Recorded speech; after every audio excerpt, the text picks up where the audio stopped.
না আমার অবস্থান থেকে এটা ব্যাখ্যা করা কতটুকু সমীচীন হবে বা এটার ইন্টারপ্রিটেশন কি হবে। আপনাদেরকে শুধু একটু আবেদন করবো যে আমি সবসময় পূর্বে আপনাদেরকে বলেছি ইনফরমালি, আমার এক সাংবাদিক ভাই বলুন, আজকেও ফরমালি বা ইনফরমালি যেটাই বলেন, আমি ব্যক্তিগতভাবে মনে করি এবং আমরা সবাই একই মানসিকতা পোষণ করি। দিস ইজ আওয়ার কান্ট্রি, এটা আমার দেশ, এটা আমাদের দেশ। এই দেশের স্বার্থ, এই দেশের সার্বভৌমত্ব, এই দেশের ভালো মন্দের সাথে আমাদের সবাই জড়িত। এই দেশকে ভালো রাখতে হলে আমাদেরকে রাখতে হবে। এই দেশের যদি বন্ধ কিছু হয় সেটা ভাগিদারও দায়ভারও আমরাই বহন করতে থাকি।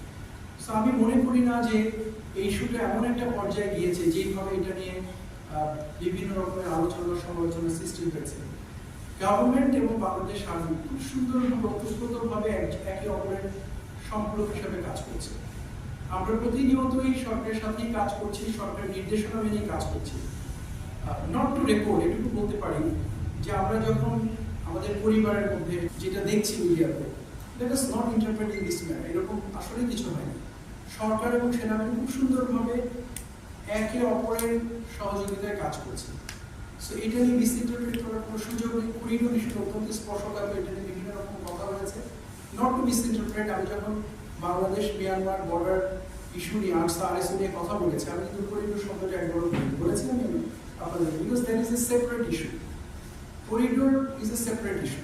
এটার সাথে বর্ডারের আরসা এবং আরএসও যে মুভমেন্ট, তাদের যে অস্ত্র নিয়ে চলাচল, এটার সাথে কোনো সম্পৃক্ততা নেই।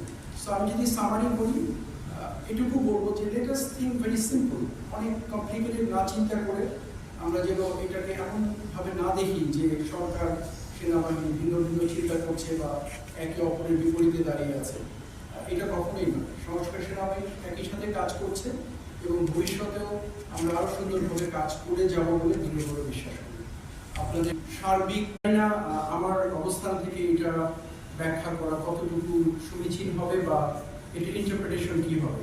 আপনাদেরকে শুধু একটু আবেদন করবো যে আমি সবসময় পূর্বে আপনাদেরকে বলেছি ইনফরমালি, আমার এক সাংবাদিক ভাই বলুন, আজকেও ফরমালি বা ইনফরমালি যেটাই বলেন, আমি ব্যক্তিগতভাবে মনে করি এবং আমরা সবাই একই মানসিকতা পোষণ করি। দিস ইজ আওয়ার কান্ট্রি, এটা আমার দেশ, এটা আমাদের দেশ।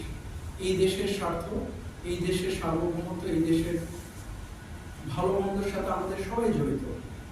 এই দেশকে ভালো রাখতে হলে আমাদেরকে রাখতে হবে। এই দেশের যদি বন্ধ কিছু হয় সেটা ভাগিদারও দায়ভারও আমরাই বহন করতে থাকি। সো আমি মনে করি না যে এই ইস্যুটা এমন একটা পর্যায়ে গিয়েছে যেভাবে এটা নিয়ে